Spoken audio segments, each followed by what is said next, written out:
పద్మనాభని, consultant brain and spine surgeon, Guntur Aster Ramesh hospitals.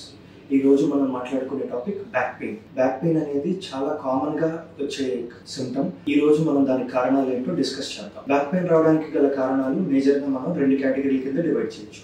ఒకటి neurological, 2 non neurological.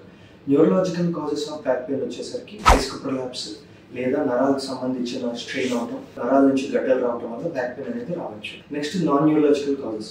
Non neurological causes అంటే నరాలకు సంబంధం లేకుండా muscles strain అవడం వల్ల, లేదా స్పైన్కి సంబంధించిన వర్టిబ్రేస్ మధ్య టీబీ రావడం వల్ల కానీ, లేదా ట్రామా ఏదైనా యాక్సిడెంట్ అవడం వల్ల, వెన్నుపూస డ్యామేజ్ అవడం వల్ల, వెన్నుపూసకు సంబంధించిన పక్కన ఉండే కండరాల్లో స్పాజం రావడం వల్ల కానీ బ్యాక్ పెయిన్ అనేది వస్తుంది అనమాట. అయితే ఏ కారణం చేతైనా కానీ బ్యాక్ పెయిన్లో కామన్గా మనం చేయించుకోవాల్సిన ఇన్వెస్టిగేషన్ వచ్చి ఎంఆర్ఐ, లంబార్ స్పైన్. ఎంఆర్ఐ చేయడం వలన ఎటువంటి బ్యాక్ పెయిన్ యొక్క కారణమైనా మనం తెలుసుకోవడానికి ఆస్కారాలు అనేవి ఉంటుంది అనమాట. Thank you.